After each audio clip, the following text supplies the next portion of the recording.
क्या आप जानते हैं कि महाभारत में कर्ण की एक ऐसी घटना भी है जो उनकी वीरता और समर्पण का प्रतीक है और जिसे जानकर आप चौंक जाएंगे। यह कहानी किसी साधारण युद्ध की नहीं है, बल्कि कर्ण के धैर्य और तपस्या की है, जहां उन्होंने देवताओं से भी लोहा लिया।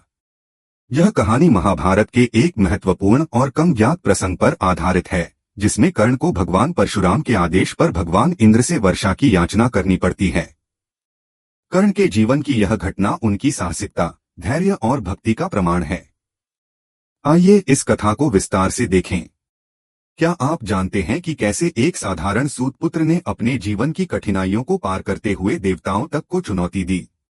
कर्ण की यह कहानी आपको उनकी असली वीरता से रूबरू कराएगी। कर्ण के गुरु भगवान परशुराम ने उन्हें युद्धकला का गहन ज्ञान दिया था।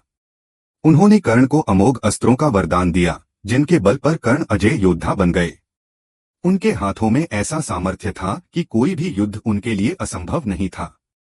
जब एक पूरे गांव की जिंदगी सिर्फ पानी की बूंदों पर टिकी हो और देवता भी मदद से पीछे हट जाएं, तब क्या किया जाए? क्या कर्ण अपनी अद्भुत शक्ति से देवताओं को चुनौती देंगे? सुनिए कैसे कर्ण ने भगवान इंद्र से युद्ध तक की ठान ली। महाभारत काल के दौरान एक गांव भीषण सूखे की चपेट में आ गया। गांव में पानी की एक एक बूंद के लिए त्राहि मच रही थी। लोग खेती नहीं कर पा रहे थे, पशु मर रहे थे और जीवन एक गंभीर संकट में फंस गया था। गांव की यह दुर्दशा देखकर कर्ण का दिल पिघल गया। उनकी करुणा ने उन्हें प्रेरित किया कि वे कुछ ऐसा करें जिससे गांव के लोग इस कष्ट से बाहर आ सकें। कर्ण ने इस समस्या के समाधान के लिए अपने गुरु भगवान परशुराम से परामर्श लिया। परशुराम ने कर्ण की बात ध्यान से सुनी और कहा, हे कर्ण, तुम एक अद्वितीय योद्धा हो। तुम्हारे पास वह शक्ति है कि तुम देवताओं से भी लड़ सकते हो। अब समय आ गया है कि तुम अपनी इस शक्ति का उपयोग लोगों के भले के लिए करो। परशुराम ने कर्ण को इंद्रदेव के पास भेजने का निर्णय लिया और कहा, जाओ, इंद्रदेव से इस गांव के लिए वर्षा की प्रार्थना करो।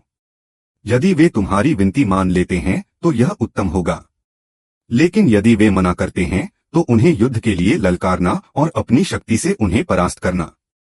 अपने गुरु की आज्ञा का पालन करते हुए कर्ण ने गहन तपस्या शुरू की ताकि वे इंद्रदेव का ध्यान कर सकें। कर्ण की तपस्या इतनी प्रबल और सशक्त थी कि जल्द ही इंद्रदेव ने उसकी शक्ति को महसूस किया। आकाश में घने बादल छा गए, बिजली चमकने लगी और अचानक इंद्रदेव अपने स्वर्णिम रथ पर सवार होकर प्रकट हुए। इंद्रदेव ने कर्ण की ओर देखा और उसकी वीरता को पहचानते हुए बोले, हे वीर कर्ण, तुमने मेरी उपासना की है। बताओ तुम्हें क्या चाहिए? कर्ण ने विनम्रता से इंद्रदेव के सामने अपनी याचना रखी, हे देवराज, इस गांव में भीषण सूखा पड़ा हुआ है। लोग पीड़ित हैं, पशु मर रहे हैं और जीवन संकट में फंसा है। मैं आपसे प्रार्थना करता हूं कि कृपया इस गांव पर अपनी करुणा की वर्षा करें ताकि लोग इस संकट से बाहर निकल सकें। इंद्रदेव ने कर्ण की याचना सुनी और कुछ क्षणों के लिए विचार किया। उनके मन में दुविधा उत्पन्न हुई, क्योंकि इस क्षेत्र का मौसम अन्य देवताओं के अधीन था। इंद्र चाहते थे कि इस गांव के लोग अपने कर्मों का परिणाम भुगतें। इंद्रदेव ने कर्ण की याचना सुनने के बाद उसे अस्वीकार कर दिया और कहा, मैं यहाँ वर्षा नहीं कर सकता, यह प्रकृति का नियम है जिसे मैं बदलने में असमर्थ हूँ। इंद्रदेव का यह उत्तर सुनकर कर्ण ने धैर्य से काम लिया, लेकिन उसके भीतर गुरु भगवान परशुराम की आज्ञा की गूंज अब भी थी। कर्ण ने विनम्रता के साथ परशुराम के आदेश को याद करते हुए कहा, हे देवराज, मेरे गुरु परशुराम ने मुझे यह कार्य सौंपा है। यदि आप मेरी विनती को अस्वीकार करते हैं तो मुझे आपके साथ युद्ध करना होगा। भगवान परशुराम जैसे महागुरु के शिष्य के रूप में कर्ण को असाधारण शक्तियों का ज्ञान था और वह अजय था। इंद्रदेव ने कर्ण की वीरता का सम्मान किया, लेकिन अपने धर्म का पालन करते हुए उन्होंने भी युद्ध के लिए स्वयं को तैयार किया। उन्होंने अपने शक्तिशाली वज्र को हाथ में उठाया, जो उनके सबसे शक्तिशाली अस्त्रों में से एक था। दूसरी ओर कर्ण ने अपने धनुष को थाम लिया और अपने गुरु द्वारा दिए गए दिव्यास्त्रों को स्मरण करते हुए युद्ध के लिए तैयार हो गए। इंद्रदेव ने अपने वज्र से प्रचंड आक्रमण किया, लेकिन कर्ण ने अपनी तीव्र गति और युद्ध कौशल से उसे निष्फल कर दिया। कर्ण ने अपनी कुशलता का परिचय देते हुए अपने दिव्यास्त्रों का प्रयोग किया और इंद्रदेव पर प्रत्याक्रमण किया। इंद्र के सभी शक्तिशाली अस्त्र शस्त्र कर्ण की वीरता और कौशल के सामने विफल हो रहे थे। यह युद्ध धरती और आकाश के बीच हो रहा था। इंद्रदेव के हर वार का उत्तर कर्ण अपनी बुद्धिमत्ता और तेज युद्ध कला से दे रहा था। आकाश में बिजली कड़क रही थी, धरती कांप रही थी, पर कर्ण के साहस और पराक्रम के आगे इंद्रदेव को झुकना पड़ा। आखिरकार इंद्रदेव को कर्ण की महानता को स्वीकार करना पड़ा। उन्होंने कर्ण की वीरता और करुणा को सराहा और कहा, हे कर्ण, तुम केवल एक महान योद्धा ही नहीं, बल्कि तुम्हारा धैर्य और दया भी अतुलनीय है। मैं तुम्हारी प्रार्थना को ठुकरा कर गलती कर रहा था। अब मैं इस गांव में वर्षा करूंगा। कर्ण की विजय के बाद इंद्रदेव ने अपनी कृपा से उस गांव पर घनघोर वर्षा कराई। आकाश से जल की धाराएं बह निकलीं और सूखी हुई धरती फिर से हरी भरी हो गई। गांव के लोग इस चमत्कार से अत्यधिक प्रसन्न हो गए। उनके खेतों में नई फसलें लहलहाने लगीं और गांव में जीवन और समृद्धि फिर से लौट आई। इस तरह कर्ण ने अपने गुरु परशुराम की आज्ञा का पालन करते हुए अपनी महानता सिद्ध की और देवताओं से भी जीत हासिल की। जब कर्ण ने अपने गुरु के चरणों में नतमस्तक होकर अपनी विजय का श्रेय दिया, तब वह क्षण न केवल उसकी पहचान को परिभाषित करता है, बल्कि यह एक सच्चे शिष्य और महान योद्धा की कथा को अमर बनाता है। जानिए कैसे कर्ण की विनम्रता, करुणा और साहस ने उसे सबसे ऊंचा स्थान दिलाया। कर्ण ने अपनी अद्वितीय विजय के बाद अपने गुरु भगवान परशुराम के समक्ष जाकर साष्टांग प्रणाम किया, उनके चरणों में अपना सिर झुका दिया और गहरी श्रद्धा के साथ कहा, गुरुदेव, आपकी कृपा और आशीर्वाद के बिना मैं इस कठिन कार्य को सफलतापूर्वक पूरा नहीं कर सकता था।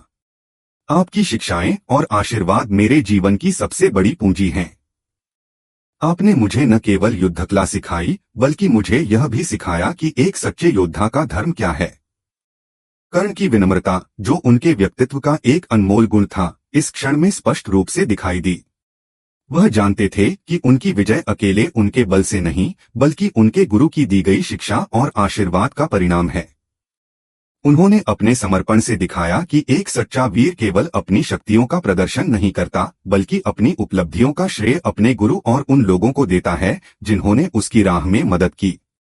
भगवान परशुराम ने कर्ण की इस विनम्रता को देखकर मुस्कुराते हुए कहा, हे कर्ण, तुमने मेरी आज्ञा का पालन कर यह सिद्ध किया है कि तुम एक सच्चे शिष्य हो। तुम्हारा पराक्रम, साहस और धर्मनिष्ठा हमेशा तुम्हारे साथ रहेंगे। तुमने केवल युद्ध में ही नहीं, बल्कि अपने धर्म में भी विजय प्राप्त की है। उनके शब्दों में गर्व और संतोष का भाव था, क्योंकि उन्होंने अपने शिष्य में एक असाधारण गुण देखा था, सच्चा साहस, जो न केवल युद्ध के मैदान में बल्कि जीवन की हर चुनौती में कार्यरत होता है। यह कथा कर्ण की महानता का प्रतीक है, जो न केवल एक वीर योद्धा थे, बल्कि अपने गुरु भगवान परशुराम के प्रति उनकी अटूट श्रद्धा और भक्ति का भी प्रतीक है। कर्ण की कहानी हमें यह सिखाती है कि सच्चा पराक्रम और साहस वह है जो धर्म की रक्षा और दूसरों की सहायता में निहित है। उन्होंने यह सिद्ध किया कि वे केवल अपने लिए नहीं, बल्कि समाज के कल्याण के लिए भी जूझने के लिए तत्पर थे। उनकी विनम्रता ने उन्हें एक अनोखी पहचान दी। कर्ण ने कभी भी अपने संघर्षों और बलिदानों का गुणगान नहीं किया, बल्कि उन्होंने हमेशा दूसरों की सहायता करने का प्रयास किया। जब भी किसी ने उनकी वीरता की चर्चा की, वह हमेशा कहते थे, यह मेरी कृपा है जो मुझे मेरे गुरु से प्राप्त हुई है। यही उनकी वास्तविक महानता थी, सच्चे दिल से दूसरों की भलाई के लिए प्रयासरत रहना और अपनी उपलब्धियों को सरलता से स्वीकार करना। कर्ण की यह कथा हमें याद दिलाती है कि सच्चा वीर वही है जो अपने स्वार्थ से परे जाकर लोक कल्याण के लिए कार्य करता है। जब हम अपने व्यक्तिगत लाभ से ऊपर उठकर समाज के हित में सोचते हैं, तब हम वास्तव में एक सच्चे योद्धा की तरह जीवन जीते हैं। कर्ण का यह साहसिक कार्य और उनकी गुरु भक्ति इस बात का प्रमाण है कि महानता केवल युद्ध जीतने में नहीं, बल्कि सही मार्ग पर चलने में भी है। अगर आपको यह वीडियो पसंद आया हो तो इसे लाइक करें, हमारे चैनल को सब्सक्राइब करें और नोटिफिकेशन बेल को दबाना न भूलें, ताकि आप हमारे आने वाले वीडियो की जानकारी पा सकें। हम जल्द ही और भी रोचक और गहरे विषयों पर वीडियो लेकर आएंगे। धन्यवाद। अगली बार हम आपको और भी गहरे आध्यात्मिक विषयों पर जानकारी देंगे। तब तक जुड़े रहें और धर्म की इस अद्भुत यात्रा का हिस्सा बनें।